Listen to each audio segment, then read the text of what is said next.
Whoops. I almost. Go back over there. I'll try it again. Look at the ball. I almost, Mama. You I almost. Well, go back. Let's try again. I heard you do it good. I do it really good too. Woo! I did it, Mom. You did. Yay! Right. So today is a planting day. We plant by the moon, and so this cycle of the moon, it's root crops. So that's what we're doing. So on the root crop time, you will also plant anything like transplants or perennials because of the effect on the roots, because you want your roots to be good. So we're going to plant some radishes over here to fill in a spot.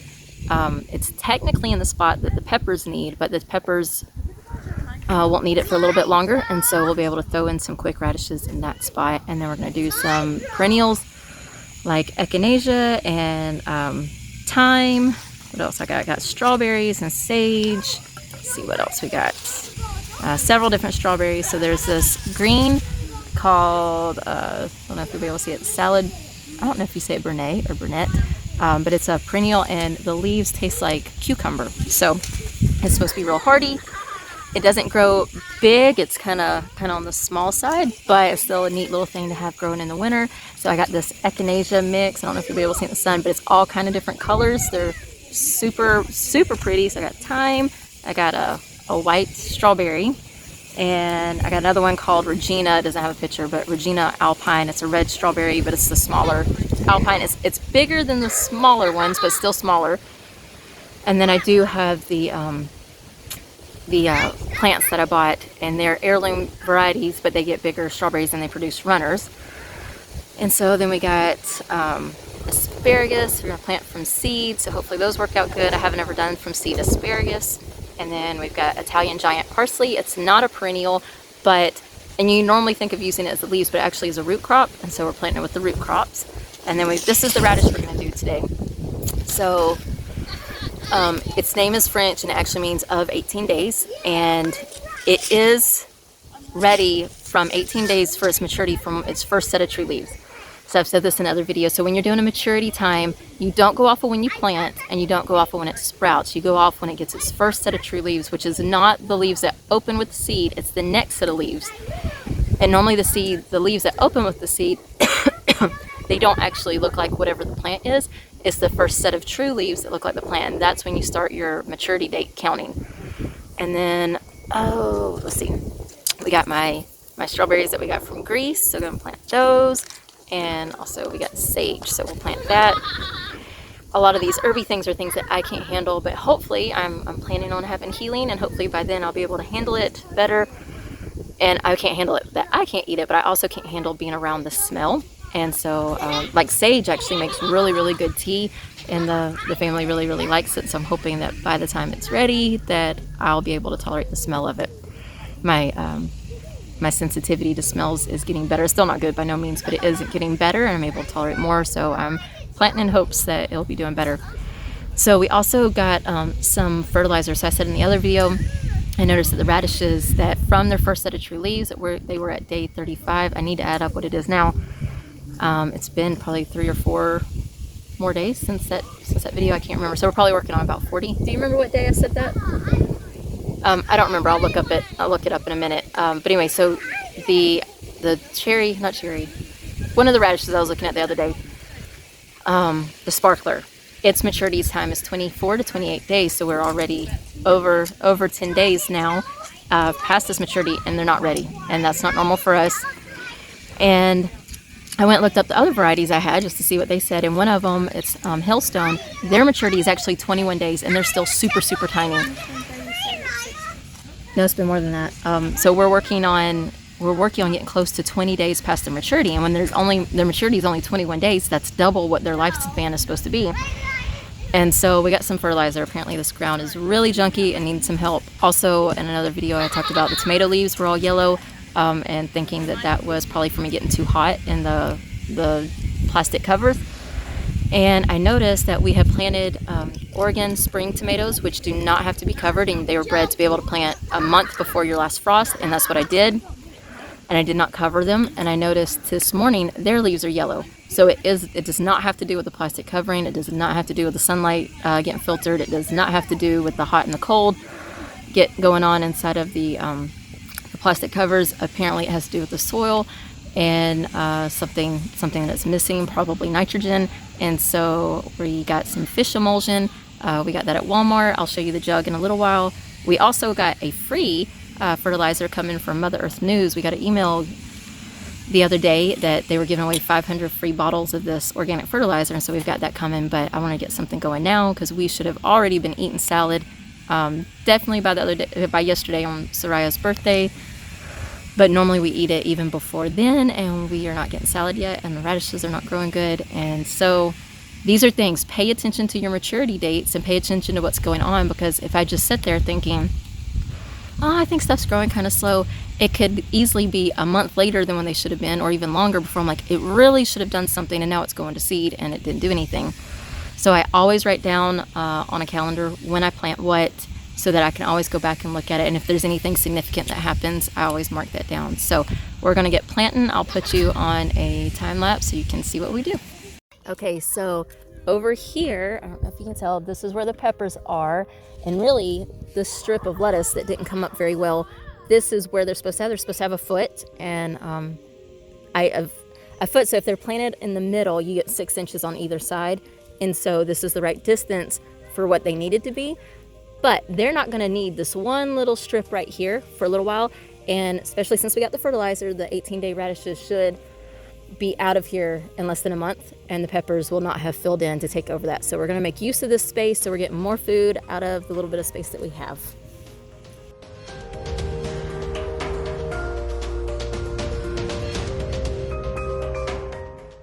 Okay, so they've got a bunch planted over here, and planting in wood chips is actually pretty difficult, especially the first year or two or so until it starts breaking down. So what we have done with everything that we've put in this bed, including the tomatoes and peppers, they pulled back the compost, not the compost, they pulled back the mulch, and I don't know if you can tell because I can't see my screen, but they put compost in the holes.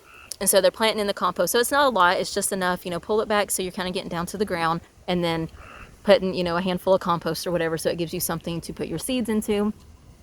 It also keeps, when the rain comes down or when you're watering, it will kind of like wash the bark in there, which can knock your plants. And so getting it like more level, that kind of helps that from happening. So we've got a little section, I don't know if you can see how far down it goes, but right here of asparagus that we're planting from seed.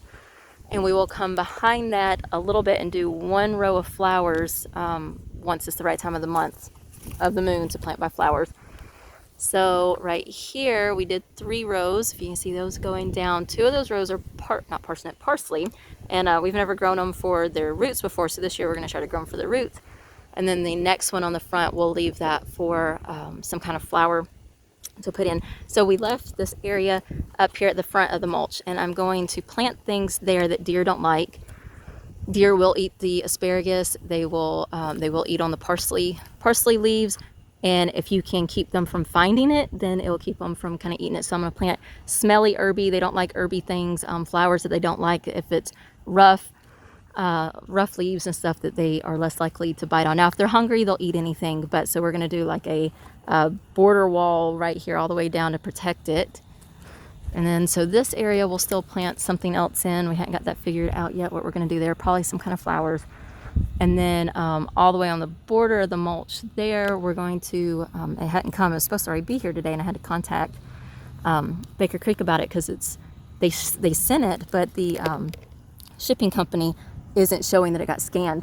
So they were real quick. They immediately responded to me and told me that they were going to send me some more seeds. So anyway, it was supposed to be, I got garlic chives and regular chives, so we will alternate between garlic chives and regular chives and flowers, and that's again herby things, and we'll pick flowers that the deer don't like. And so that'll kind of give this whole barrier wall across here and there to help kind of keep the deer away, hopefully. So then we did, I don't know if you can see the line that went straight down. Well, it ain't too straight, we had to kind of work with the mulch a little bit. We alternated sage. We left 2 spots for flowers, and then we did thyme, left 2 spots for flowers, did sage again, left 2 spots for flowers, and we did that all the way down. So we'll alternate whatever kind of flower we put in there, and that will have this whole straight border of just pretty pattern texture. And no, it's not straight. this just pretty textures and flowers, and have a little border there to try to help keep the deer from coming in. So we did this row here. On the front, not front, on the back part, that's echinacea, that pretty echinacea blend that I picked. And then in front of it is, it's a perennial called salad Burnet or Burnett, however you say it. And I put it actually pretty close together, considering that they're both perennials. But the you're supposed to have like 12 inches for the echinacea spacing, and that's not, well, they might, I don't know what it is. Let's see, the shovel is, this tool right here is 12 inches. So let's see, lay it out there. Let's see if it's in between. Aha, it is the right spacing. So we did good on accident. I was actually thinking, well, this, so anyway, so the salad Burnet, it is a cool weather, quick, it doesn't last long, and it is a perennial. So it will come up before the echinacea, and it'll probably be gone before the echinacea fills in and needs the space. So I was thinking that even though it was close, that would be done before that needed the above ground space, and it's a small plant, and so I thought, well, that won't be shading the echinacea, so it'd work out good, but it's the right spacing anyway, so we did all right. So anyway, so we did that. We went ahead, it's already, because it's dried out, but there's a strip right here that we did of 3. We're going to put in some mustard greens, and there's a special mustard that's that tastes more like spinach, and it's more mild and sweet. It's called spinach mustard, or it has some kind of oriental name. I don't remember, kamatsui or something like that. We'll put those in, and so I'm hoping with the different flowers and herbs that we have up here, that will keep the deer from getting it. Spicy mustard, the deer don't normally mess with, but the 2 mustards we're putting over here are not spicy. So anyway, so I'm hoping that will shade them, you know, their smell, hide their smell, and keep the deer from finding them. Deer don't normally mess with tomatoes, so our 2 rows of tomatoes back there are fine. Deer usually don't mess with the peppers, so that area up there are peppers, they should be fine. Ground cherries up there, they don't normally mess with, so that will be fine. And then hopefully that, you know, will just kind of, all that will just kind of shade, not shade, but protect all of the things that the deer might like. So that's what we got going on over here. But I wanted to show how we do that to plant, that we pull back the mulch, put the compost in, so you have something easy to put your seed in, something that's going to help protect the, you know, big chunks from falling in on it. And so this is the best way to get the benefit of the wood chips, but not have to struggle so much with the headache of trying to plant in it. So now we're going to go do potatoes. So Michael got me this beautiful pot for Mother's Day / birthday, and we put in my rain lily that my grandma sent. Ain't it pretty? Okay, so we're going to plant some potatoes, and we're going to make use of some non-usable space. We are not putting the potatoes in the ground, but on the ground, so I'll show you. So this area right here, you know, it's pretty junky as far as this is just where they scraped off all the topsoil, putting the property in here. Uh-oh. And we are just going to literally lay the potatoes on the ground, and we're going to bring all this lovely mulch that's been composting for over a year now, and we're just going to put them on top, and that will give the protective layer that keeps the sun from getting on the potatoes, so that the new potatoes don't turn green, and they will grow hopefully very lovely. And if we need to end up adding more, we can just add more as they grow. We have red potatoes, and we have regular Irish potatoes, and there might even be golden potatoes in there, I'm not sure.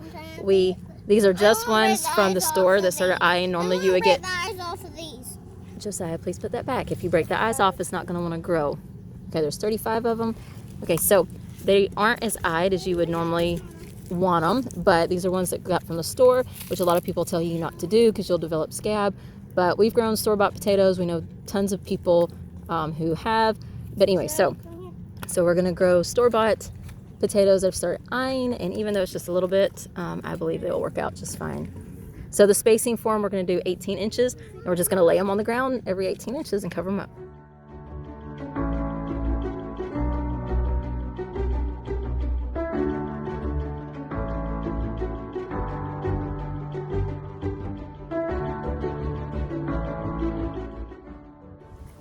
What you doing, Joe?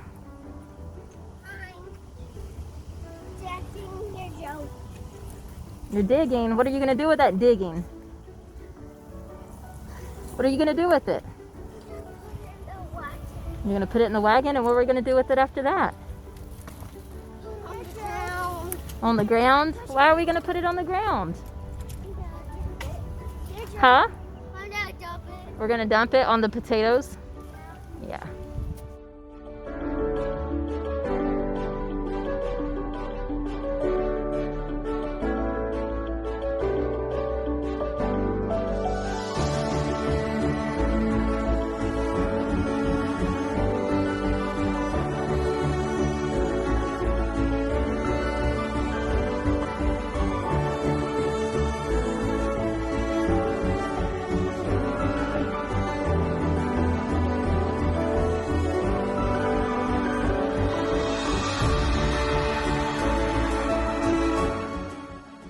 you go. There is our finished potato bed. It's probably about 6 inches deep on most of it. Well, we'll let them get up through that, and we might go ahead and finish it off to about a foot deep once they get up, and they should grow very nicely. Oh my goodness, we just found this chick stuck in the feeder. Hey, Mama, Is his look. foot stuck? Is that what it is? Yeah, it looks like his foot was stuck. Can you get that off? He looks like he's hurt or pinned or something. Yeah, it looks like his foot. Oh, come on. Right here's where it clips. Does that unclip? No, there's. Can you tip it? See if maybe he can just crawl out. Is he loose? Yeah. Okay, we'll just tip it. Maybe he's just dehydrated and weak. There's no telling how long he's been in there. You okay, Chicky? Hold on, Micah. Hold on, let's just see how he can walk. Are you hurt? Hold on. I think he is. You think he Usually is? they Oh, run he away saw when something you try falling. Usually they run away when you try to get him. Look. Yeah. His foot's Oh, his bleeding. foot's bleeding. Aw. Bleeding a little bit. Oh, Hold on, it's Micah. not focusing. He got grungy hands. Mama. Oh, let's put him in the pen with the other chicks that Yeah. have been picked on. And maybe he can rest a little bit and be all right. I think it's a hen. That'd be great. They might have bigger ones. So these are our chicks. Michael he thought they had healed up enough. He tried to put them back in today. And apparently they started seeing their scabs and pecking at them again. So we brought any ones that we saw bleeding back in here in this little pen and painted them all up again so they're all purple. Did you put that one on top of the water or did it get up there? I didn't put it up there. No. Oh, it's that one down there. Yeah, they like to do I think that is a hen. That would be exciting. So we had ordered Buff Orpingtons before. This is our meat chickens, and so this was just an assorted whatever the hatchery had left. And I think that one we brought in is a hen, which is what we were hoping, because I think it's a 90% accuracy rate on the sexing of them to send you the meat birds. They're supposed to be all males, but with 90% we were hoping we'd get a few because we ordered 50 meat birds. Okay, she ran over there to eat, so I'm gonna call her she. We're gonna hope she's a she. Let's see. Let's check out those feathers. So the feathers down here, if they're round, it's a girl, it's a hen. And if the ends are more straight and skinny, it's a boy. And I think that might be a hen. I think it is. That's exciting.